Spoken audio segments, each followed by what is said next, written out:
बिस्मिल्लाहिर्रहमानिर्रहीम। मेरा नाम डॉक्टर ताबिश शौकत है। मैं फार्मासिस्ट हूँ, हेल्थ कंटेंट क्रिएटर हूँ। मेरे ब्रांड का नाम सस्ती दवाई, मेरी वेबसाइट का नाम सस्ती दवाई डॉट शॉप, सस्ती दवाई डॉट पी के है।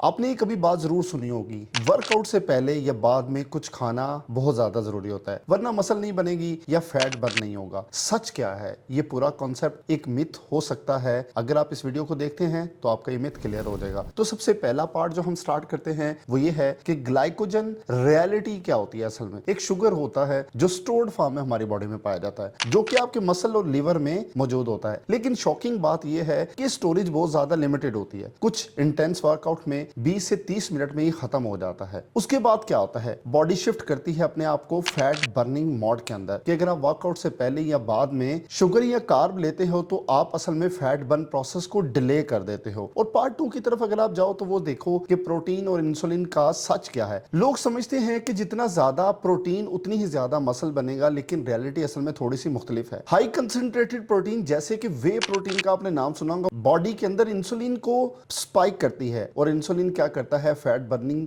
को कंप्लीटली स्टॉप कर देता है। इंटरेस्टिंग फैक्ट अगर इसका मैं बताऊं तो एक अगर आप मुकम्मल अंडा लेते हो जर्दी के साथ, इंसुलिन को कम ट्रिगर करता है और as compare to whey protein जो कि आप जिम के बाद इस्तेमाल करते हो। मसल बिल्डिंग की रियलिटी क्या है? सबसे बड़ा मिथ ये है कि वर्कआउट के बाद जो प्रोटीन शेक पीते हो वो सीधा मसल में जाता है, लेकिन असल में रियलिटी ये है प्रोटीन को डाइजेस्ट होने, लीवर से प्रोसेस होने और मसल तक पहुंचने में 24 से 48 घंटे लगते हैं। मतलब आज का वर्कआउट कल या परसों का खाना यूज होगा मसल रिपेयर के लिए। मसल जिम में नहीं बनती, मसल स्लीप के दौरान बनती है। वर्कआउट के दौरान बॉडी के एक पावरफुल हार्मोन रिलीज करती है जिसे ग्रोथ हार्मोन कहते हैं। ये है असल फैट बर्नर और मसल बिल्डर। लेकिन जब आप कुछ भी खाते हो, स्पेशली कार्ब या प्रोटीन, तो इंसुलिन स्पाइक होता है और इंसुलिन क्या करता है, ग्रोथ हार्मोन को ब्लॉक कर देता है। और सिंपल रूल ये है, इंसुलिन ऑन है तो फैट बर्निंग ऑफ है, ग्रोथ हार्मोन ऑन है तो फैट बर्निंग मोड भी ऑन है। बेस्ट स्ट्रेटजीज में क्या होनी चाहिए? वर्कआउट एम्प्टी या लाइट स्टमक पर करो।